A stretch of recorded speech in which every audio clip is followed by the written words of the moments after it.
In a time of accelerating uncertainty, how do we find our way forward? Personally? Collectively? Dr. Susan Mossman Riva joins us today to explore a powerful narrative practice that transforms our lived experience.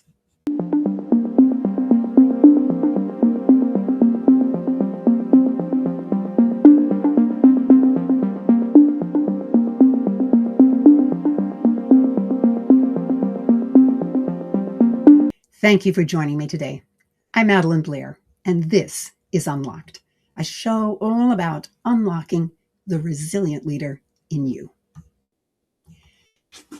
Michael White was an Australian social worker, family therapist, and co-creator of narrative therapy.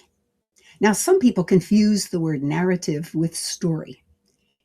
It's important to understand White's definition of narrative. Narrative is a collection of stories that generally have occurred over time. The most important contribution to me is that Michael White reframed helping work, as in helping people, from fixing individuals to supporting and helping them reclaim authorship of their identities and futures through narrative. Almost 20 years ago, I was introduced to this concept by Paul Costello, who had created a process he called narrative practice, which was a subset of narrative therapy. Fixing was not the issue. Giving people agency about their identities and understanding. Working with small groups of people, he would help individuals explore an unfinished story in their lives. For example, the person may be considering leaving her job to begin a business, and after telling stories about her job, she would then begin telling a new story of stepping into her new business. And at this point, she would stop telling the story, and the listeners of the story, who had been trained as to what to listen for, proposed possible endings to her story. Now, this description captures only the barest essence of the process, but what was remarkable was that in practice, the endings that the audience suggested gave the person whose story it was to exclaim that the new endings gave them great inspiration about the possibilities and energized them to perhaps make a decision for themselves. Sometimes yes, sometimes no. In either case, the work helped them see the possibilities. He and I ran several workshops using narrative practice. Sometimes the story was about a decision. Sometimes it was about a problem. Sometimes it was an opportunity for someone to just explore some new possibilities for their future. Today, we'll be talking with someone who also works with narrative, who works to achieve peace through narrative work. My guest is Susan Mossman Riva.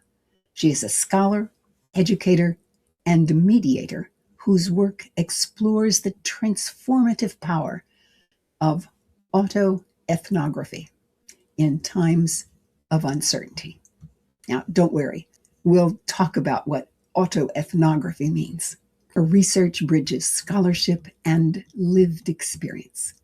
Riva's work advances a narrative practice that helps individuals activate their inner compass and cultivate greater coherence in their life stories. She has written 3 books, and I think I'm going to bring her on while I name them so she can show you her pride. She has written 3: Autoethnography as a Tool for Integral Human Development and Wayfinding. That's actually your most recent, isn't it? Yes, it is. Ah, wonderful. You know what? I just realized I don't think I have written down the names of the other 2 books. If you choose to, tell us what those titles are as well. So, Crafting Peace is my second book, and my first book is Homing In, an adopted child's story mandala of connecting, reunion, and belonging. Marvelous. What a great background for what we're going to be talking about today. Welcome to Unlocked. Thank you. Thank you so much, Madeline. You're so welcome. All right, let's dive in. Now, you talk about autoethnography. I'd like us to begin with talking about what is this thing and how does it relate to narrative practice? Thank you. Autoethnography is a research method that grew from ethnography. So, as a medical anthropologist, I began my research in conflict narratives by referring to Arthur Kleinman's work. And he had 8 questions that he would ask patients, and this allowed them to explain how their illness narrative, was affecting their life. As I worked with conflicts, I applied Kleinman's 8 questions to conflict narratives. And that was my thesis with the Taos Institute, conflict narratives. And this grew as a way to go more deeply into what medical anthropology does in giving value to people's personal lived experience within research. Oh, I love the fact that you began with questions. So you really help the person get their mind around things and then look for the stories. Fabulous. So my homing in book is applying Kleinman's approach to adoption and reunion, because I was adopted and found my birth family when I was 33 years old. And that story became homing in, which is my beginnings of working with a story mandala. So my first book was my own work on myself using autoethnography to look at how my identity changed and how my life was transformed through the adoption and reunion process. That's really an awesome story. It really is. And what a great place for applying autoethnography, where you're doing it on yourself. Fabulous. This seems to be a part of the story of what brought you to your current work, which is TransformAGram. But you know what? There's another word that I wanted you to talk about. And yes, you mentioned the word mandala. Yes. I wonder if you would just talk about what that is in your work. I mean, I always think of it as a circle image. So Saint Hildegard von Bingen, who was alive in the 1200s, was one of the first women to be able to write. The Pope allowed her to write, and one of her books was Causes and Cures. And so she learned about the medicinal plants and how they could be used for healing. And she was also very interested in the political times and writing to people. So she was very active. She wrote theater. She made beautiful artwork, and the mandala was a central figure for St. Hildegard von Bingen. So this is more of a European approach that is foundational for traditional European medicine. And then later we had C.J. Jung, so Carl Jung, who was a Swiss psychiatrist and who was also using mandalas as a practice for becoming whole. So it's a holistic approach, but it's also an aesthetic approach. So the story mandala becomes an aesthetic approach to becoming whole, but through the narrative practices that are presented, for instance, in my latest book. And they are exercises for people to be able to enter into the autoethnographic practice of making a story mandala. Well, I was thrilled that you mentioned Hildegard of Bingen. She is one of my heroines. Yes, mine too. Yeah. And you're the first person who has pronounced her last name. I've never heard it before. To me, she was always Hildegard of Bingen. Yes, Wow. but she had a huge influence on holistic practices and European foundations in traditional medicine. And this is often forgotten as people have moved more into looking at Chinese traditional medicine or Tibetan traditional medicine or Ayurvedic medicine. But I'm using the term that is more of a European rooted experience of holistic approaches and people who were very actively transforming well-being with an integral approach historically here in Europe. Marvelous. And I think she also composed. Yes. She must have been a Renaissance woman well before Renaissance. Yes. And she would make up new words. So one of her words that I like to use is virididus, which is the greening, yes, virididus, the greening power of God.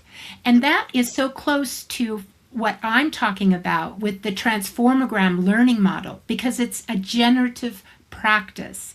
It's also a future forming practice. When we begin writing, we connect to living wisdom. And I refer to that as mediatorship.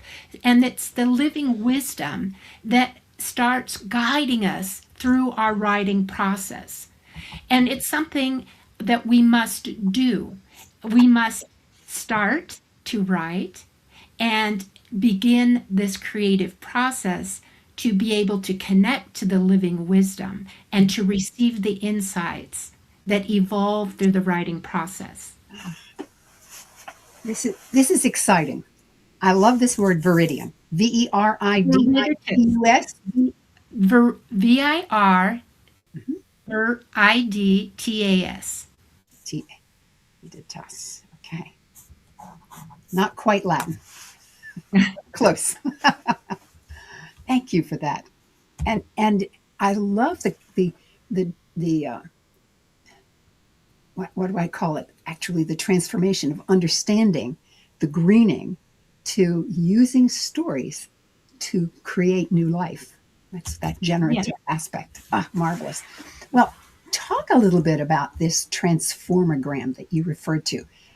When I first heard this word, I assumed that it was a chart of a graph or an image that would reflect this. But when I read your book about TransformAGram, there were no images at all. So help me understand why I thought it would have been captured, or maybe it has been captured in a graphic.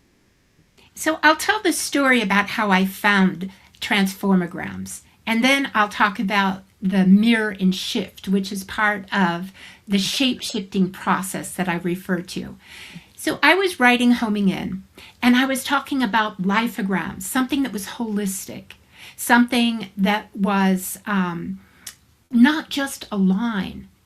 Our life is more than just a storyline, but this was something holographic. And as I was writing lifeograms, I found the article by Hinton and Kiermaier that is entitled The Flexibility Hypothesis, where they introduced TransformAGrams as pathways to transformation. While they are psychiatrists, they are also open to very different ways of transforming and creating more flexibility and the capacity to adapt. And so I thought this was an extraordinary term and concept in psychiatry, and I wanted to apply it to autoethnography because its transformative potential allows us to move from lifeograms, our life stories, to TransformAGrams, a transformation of our experience through writing. Because as we begin beautifying our story mandalas, we add new understandings and insights that deepen our storying process and transform our perception, adding wisdom as golden threads in our story mandala. I have to admit, there are the images flowing through my mind as you say this, especially that golden thread. Is there a story of perhaps a student or a client or a person who's actually pursued this work for themselves, and what came out of it? I mean, I'm most curious about this moment where you go from collecting to transforming. So I found my own experience writing Homing In to be so transformational that I integrated the TransformAGram approach using autoethnography as a method in my medical anthropology and conflict resolution courses at Creighton University. So that's what Crafting Peace does. It offers this pedagogy, this transformational pedagogy, to other professors and academics and scholars. And my students follow a scaffolded process over 12 weeks, beginning with their conflict narrative or their illness narrative, depending on which course they're taking. So when they're taking complementary and alternative medicine, they're using illness narratives, and they have to choose an illness that they feel comfortable about sharing, and they work with that, applying the different books that are within the course, articles. So there's a whole methodological mandala that is presented, but they have to apply that to their own story mandala, which is their illness narrative. But it's scaffolded. So the scaffolding process adds on the different layers, and it becomes the TransformAGram portfolio instead of a final paper. So my students' work is within the book Crafting Peace. So other professors could see how the students were able to integrate this writing process, which allows them, for instance, not only to understand about conflict when they're writing about their conflict, but to understand more about the lived experience of conflict or the lived experience of illness that they can then use in their professional life. It's a personal transformation, but at the same time, it's preparing them to move into their careers and to have had this experience that integrated knowledge or knowledgeability can come from working on oneself, not the sutum. Healer, heal thyself, healer, know thyself. So the Greek tradition, bringing this lived experience space into university studies. I'm struggling still with understanding the scaffolding. How, I can understand telling an initial story. Do you then dive deeper into the story to understand more, or do you add to it? What is this? Yeah. So in the beginning, they have to film themselves, and they have to answer Kleinman's 8 questions, for instance, for the illness narrative. And so when you're speaking orally and you're explaining your illness narrative, you do it differently than when you write it. So then the next step is to write it down. Mm-hmm. And then they have to map the resources, because in the course they have university books that provide information about conflict resolution or about complementary and alternative medicine. And so they have to identify resources that could be applied to their story. And then they have to share it with a dual ethnographic partner. So that means we're moving from autoethnography to dual ethnography, reinforcing the relational approach within the pedagogy. And so they have feedback from classmates, and that is integrated into their TransformAGram portfolio. Another aspect is that they have to creatively represent their conflict or illness narrative through artwork. And so that gets on a whole nother cognitive level of understanding. And at the end, they have to write about the process, because this is process-oriented work. They also have to cite references so that they can show that they are linking and connecting the articles and book information to their own lived experience. There are 2 places where I really resonated with you. This aspect of not just telling the story, but writing it down. When I work with people, one of the things, especially if they're working on building and nurturing their resilience, I say, first of all, let's spend some time getting to know who you are and letting you get to know who you are. And I ask them to write stories about themselves, because it's Mhm. such a powerful way to discover, oh my God, that's why I do such and such, or that's why I appreciate such and such. Um, the, the other piece that really resonated, as you said it, was this aspect of going from autoethnography to dual ethnography. I want to say it was maybe 12 or 15 years ago. I can't remember now. I wrote a book called Essays in Two Voices, where you take a question and two people write on the question. And you just write maybe 500 words, and then you swap them and you read what the other person said, and then you write a little bit more, maybe 250 words, still on the same question, but now it's been informed by the other person. And it's been used on 4 continents, so it connected with a few people. But it is so powerful to have another voice in the activity. Yes. And it's also the power of witnessing. Yes. Because when we are writing our stories, we're connecting to our inner compass. We're activating our inner compass, which allows us to home in. This homing in mechanism that was discovered in children like myself who were adopted and then found their birth families. But this wayfinding in different times as we're facing polycrisis is reinforced when we witness one another and when we provide constructive feedback. And so it's introduced into the course. Now, in the book on autoethnography and integral human development and wayfinding, one of the exercises is to find someone to share your story mandala with, Mm. to increase the dialogical space and the witnessing that is also transformative.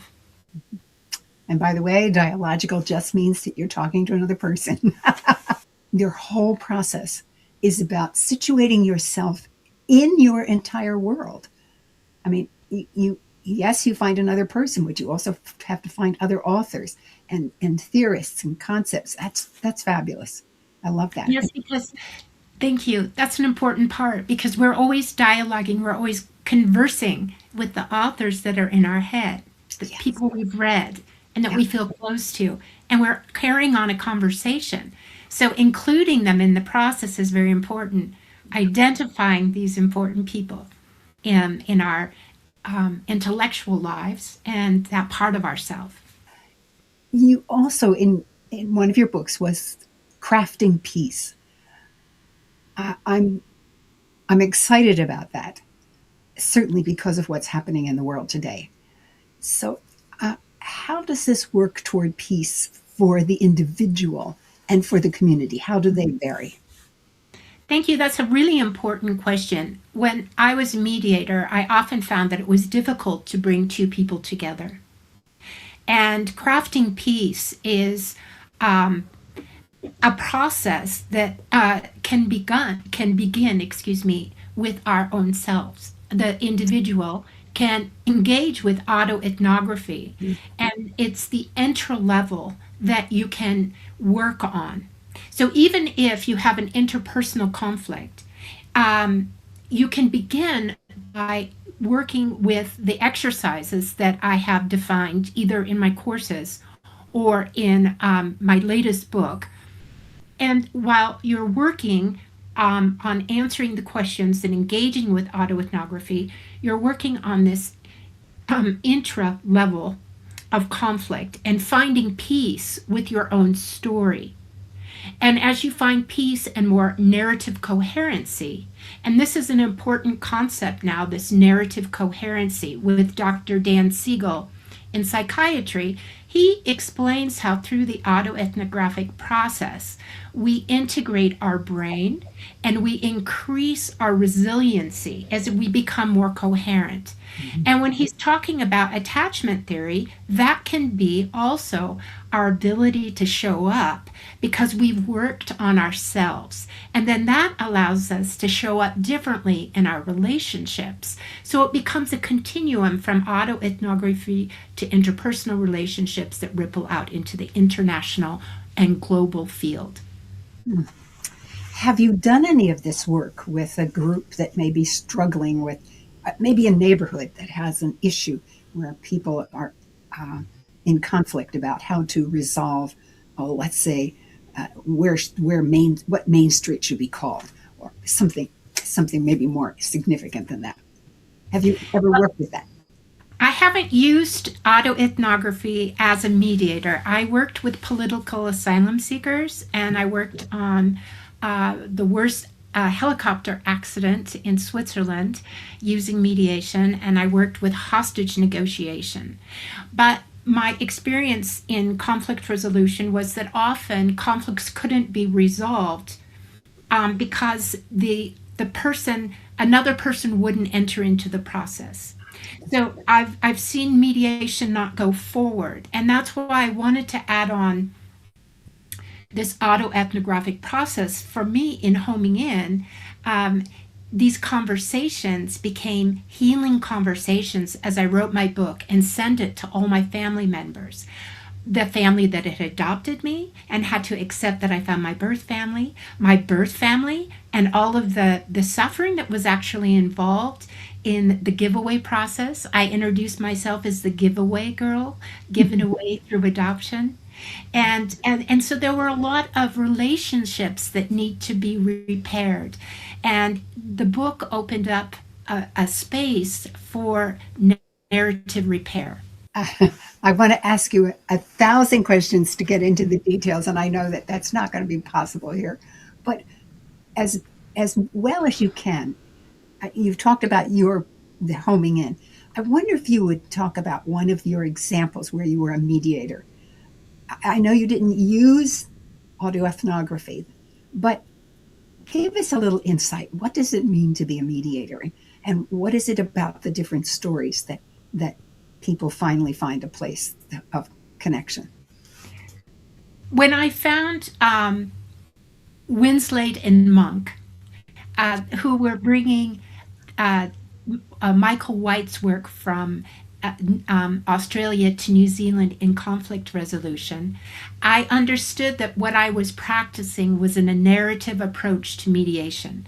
I was working with political asylum seekers, but I was identifying with their definition of narrative mediation.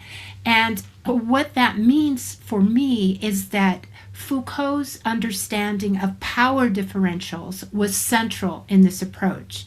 Because, like the Aboriginal people that Michael White was working with, the political asylum seekers in Switzerland did not have political asylum yet. They were not yet refugees. They had gone through war. They were traumatized, and they didn't have any sure way to move forward in their life. And they had very little voice in the conflicts that they were experiencing. So when they came to my mediation service, through the social action services, they were given voice. They could speak about their conflict, and their narrative, their conflict narrative, grew because I would ask questions to understand how this conflict was affecting their life. And these people were living under a different status than others with citizens. So there were different rites of passage in their life that were creating not only conflicts, but physical symptoms and sicknesses, diseases that they were experiencing. Wow. It's amazing how much can happen when people simply have the opportunity to express what has happened to them. Wow. So when I was listening to their stories, I realized how conflict and illness are interconnected.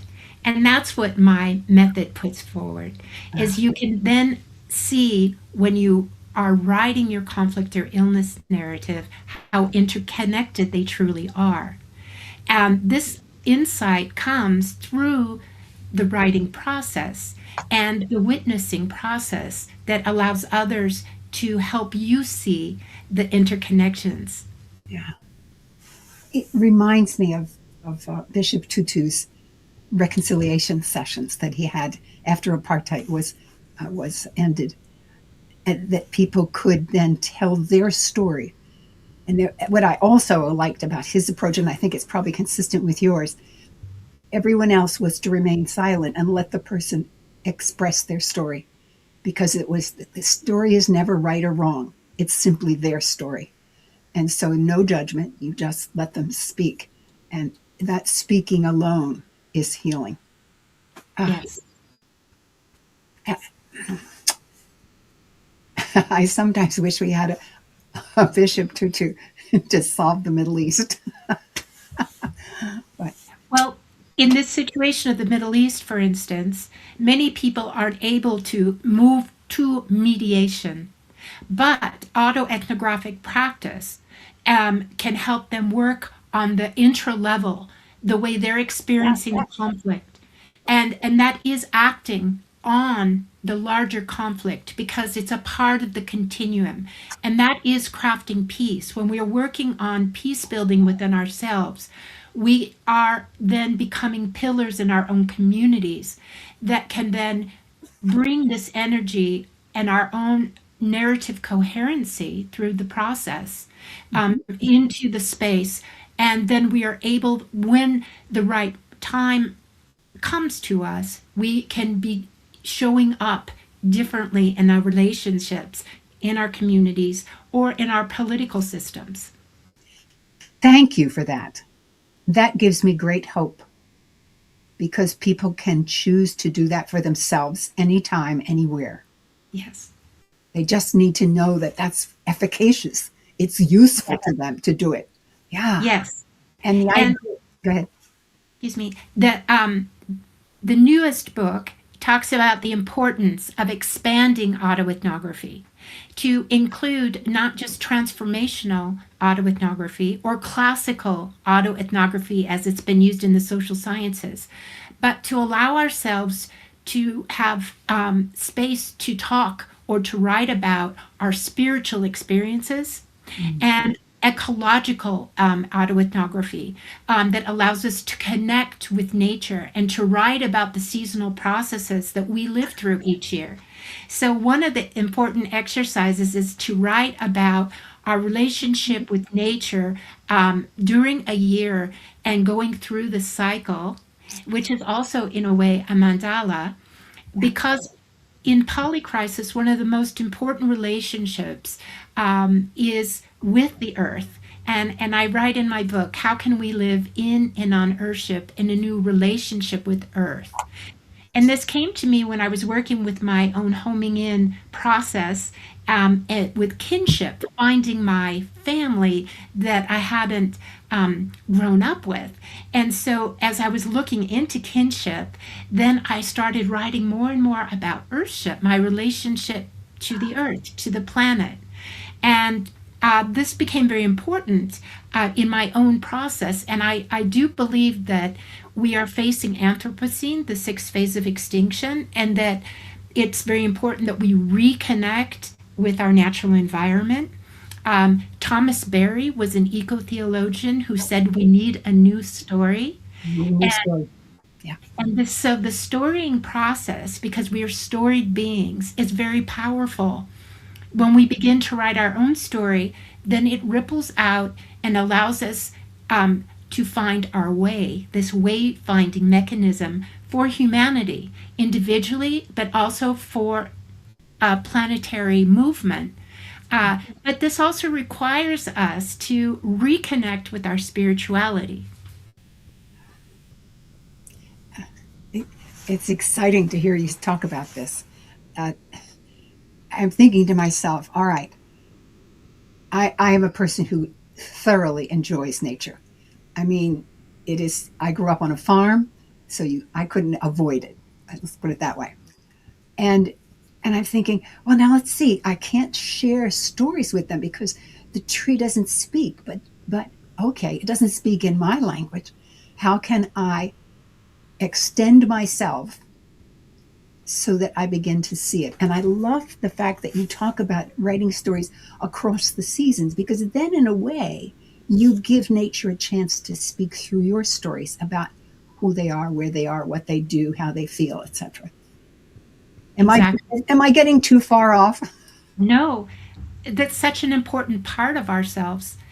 is our natural environment and how we're relating to our natural environment every day, and how each season affects us. There are different times for working on different challenges that we're facing, and they come through the seasons. And this seasonal process is constituting us. So Hildegard von Bingen, for instance, was written about by a medical anthropologist in a book called Rooted in the Earth, Rooted in the Sky. So we are rooted in the earth, but we also are rooted in the sky. So the earth is reflecting the stars and the constellations. And this is a part of the whole becoming process, becomingness. But it's also linked to how people in St. Hildegard von Bingen's time saw the body interacting with the constellations. Plants were coming out in the spring. They were then used throughout the seasons, but you have to know when the plant grows, when it comes into a blooming moment, how to use that plant, and how to possibly make it into a tincture or a cream or an herbal tea. So all of the healing processes were connected to the earth processes. Mm. Fabulous.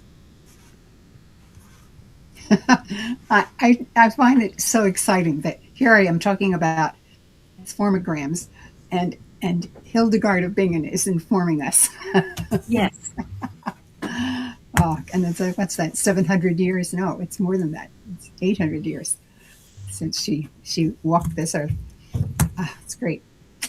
Well, you've talked a lot about this, but I'm curious. What is your vision for using the TransformAGram and more?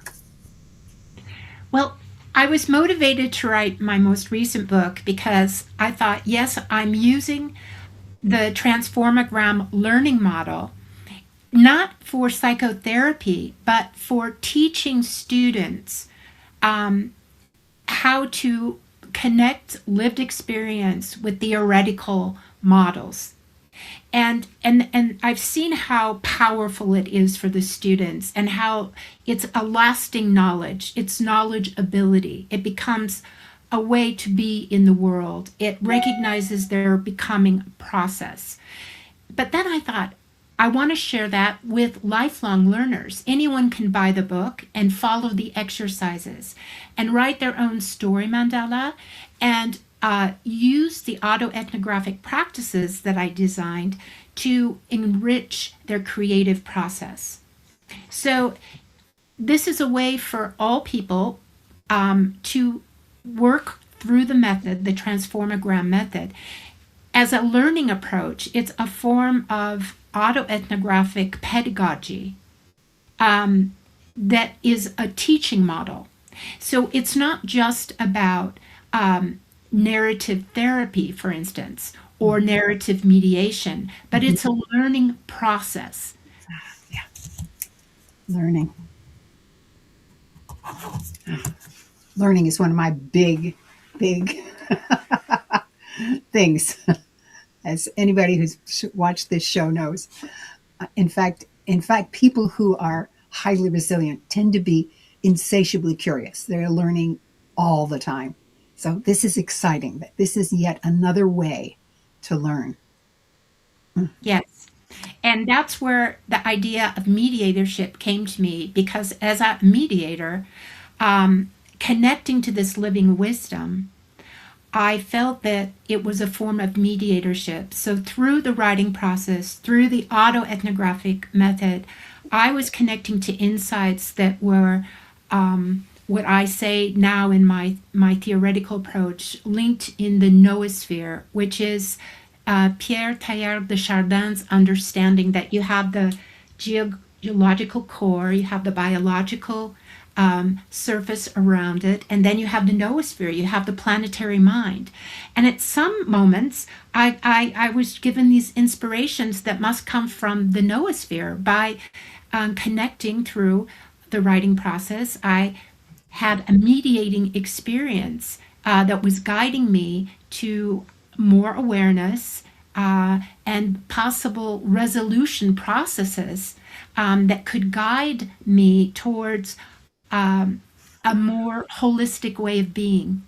And also, it was activating my becomingness, becoming more, this desire to be more. Okay. I'd like to turn this, what sounds to me to be complex, but only because this is the first time I'm hearing it, this process where you begin with telling your own story and you write it down and then you share it with someone and then you go for references to reinforce. And that's as far as I got. What are some of the next steps, the final steps? Well, using the artistic approach. Right. So writing is one of the possibilities of expression, but then making it an artistic representation. Then we get into what Carl Jung was talking about with archetypes. And the power that is in the psychic energy within the archetypes.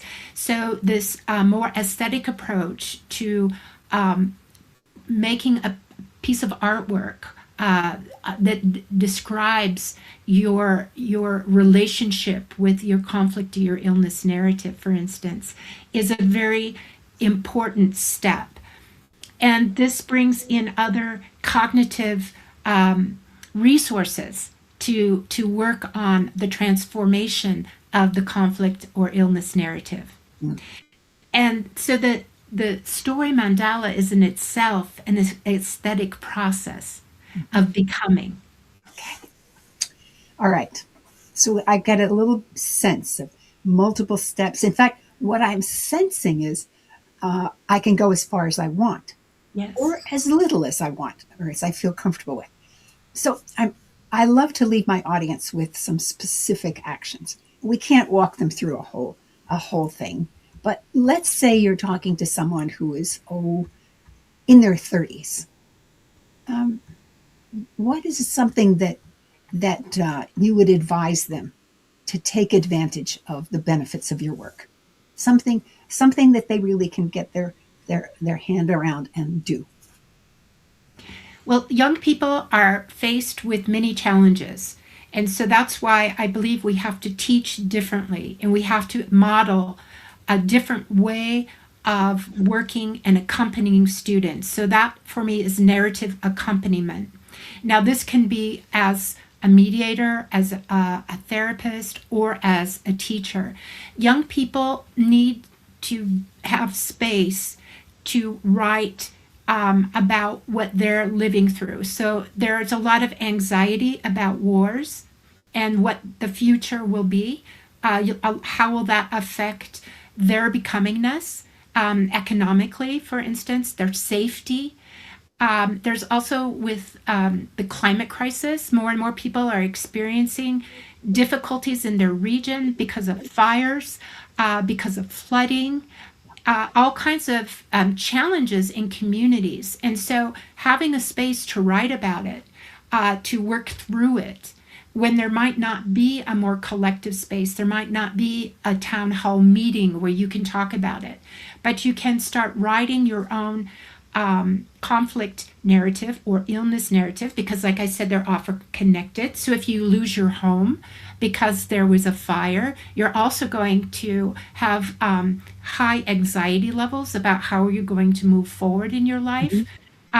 So young people need space for this. And at the same time, young people have been living with smartphones.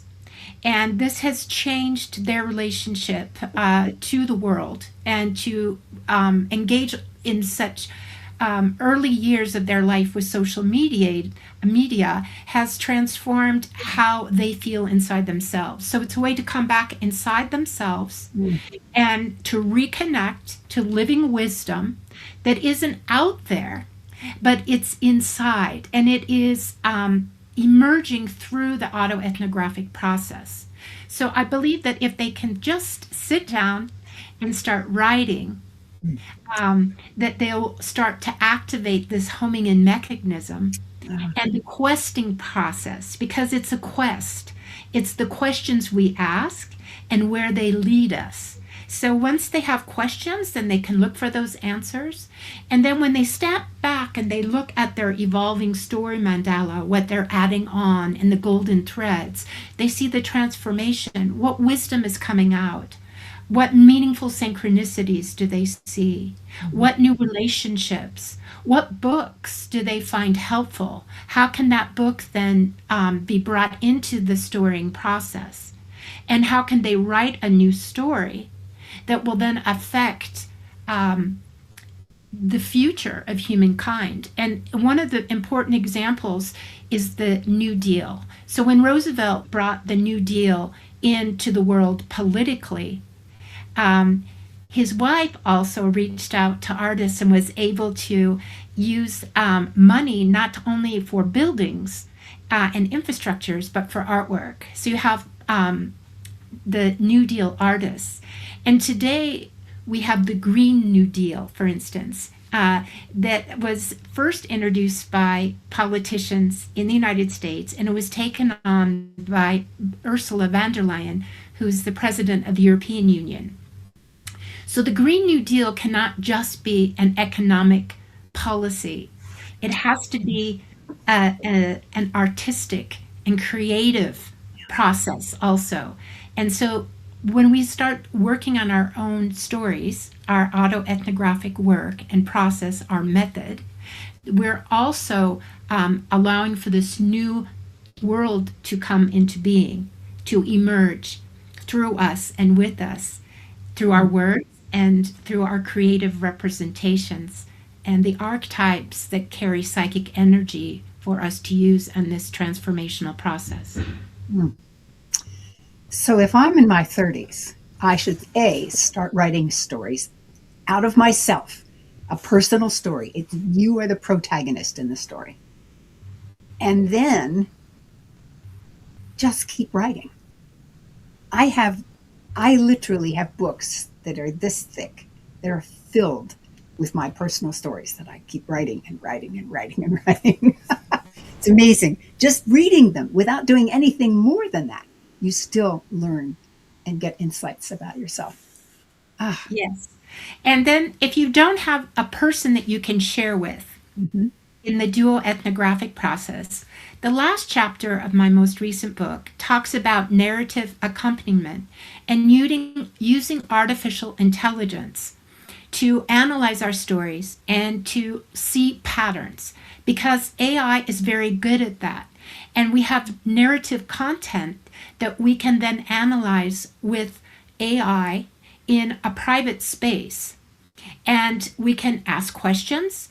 And through the narrative content that we have produced, through the different exercises that we engage with, we can have this accompaniment to understand the patterns that are coming out in our writing process. We can get some kind of guidance, because that's what AI does. It has access to all of the information that has been written.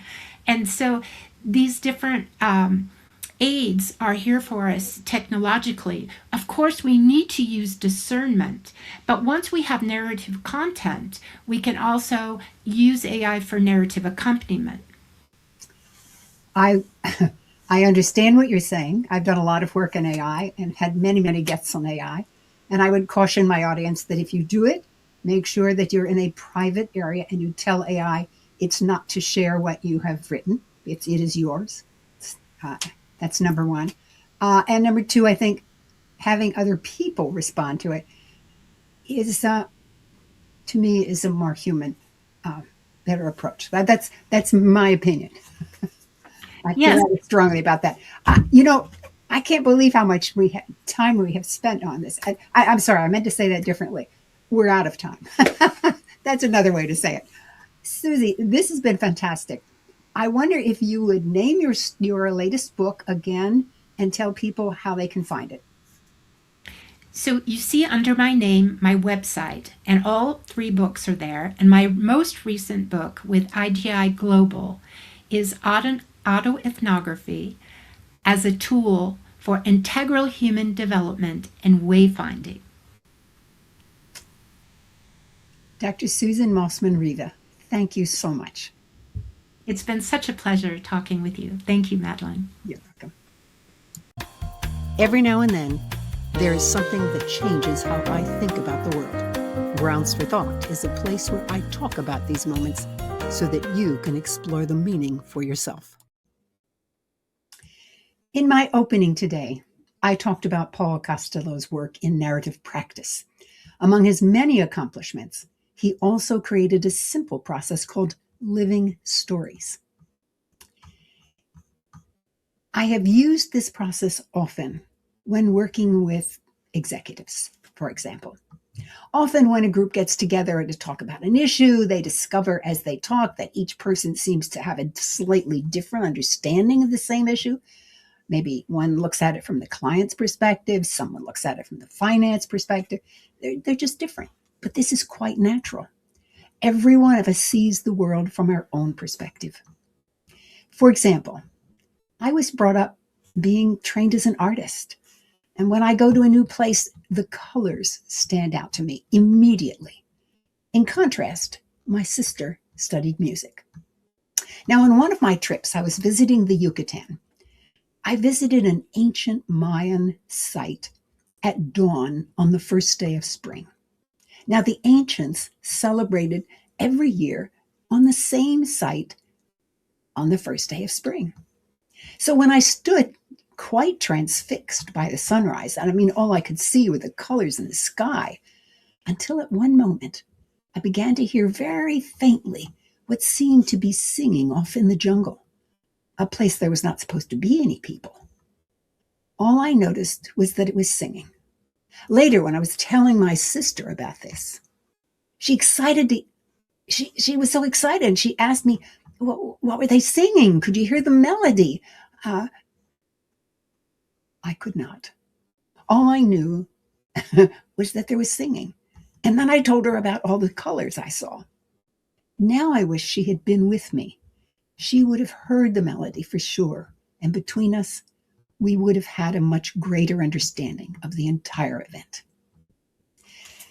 It takes more than one perspective to begin to see all the aspects of a person's event or issue.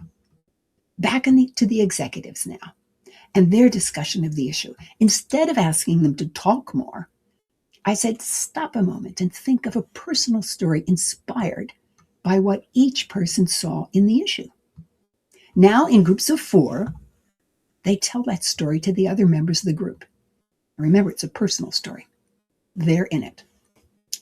There were rules about how to do this and how to share from the other groups. But the important thing for us now is that when they finished, everyone saw the issue had more dimensions when they had talked about it before. And better yet, they saw ones that others had mentioned in their discussions, but they weren't convinced that they were there. And then they were. A personal story is not right or wrong. It's just your story. And listeners are willing to hear your story and your perspective. The next time you're trying to explain your perspective on something, try telling a story inspired by that perspective and ask your listener to do the same. Common ground opens up. Narrative practices or living stories harness the experiences of your own life. And now we can add on the TransformAGram. I want to thank you for joining me today. I hope this conversation has offered another perspective. And of course, if you're on YouTube, click the like button and subscribe. Yes, of course, it means a lot to me, but it also allows other people who are looking for this kind of information to find us. Thank you. I'm Madeline Blair, wishing you infinite possibilities as you unlock your resilient leader. You didn't work all these years just to worry about money later. At some point, the goal shifts from building wealth to living with financial confidence. That's where Viridian Capital Partners comes in. They work with successful individuals and families who want clarity, confidence, and a plan that actually fits their lives. As fiduciary advisors, Viridian puts your interests first, offering thoughtful guidance around investing, retirement, and estate planning, so you can stop guessing and feel secure about what's next. If you built substantial savings and want thoughtful guidance about what comes next, Viridian offers private consultations with experienced advisors who start with understanding you. Visit vcpwealth.com or call 301-228-9300. And when you mention the Unlocked podcast, you'll receive a complimentary portfolio X-ray of your current investments. Viridian, building wealth and securing futures.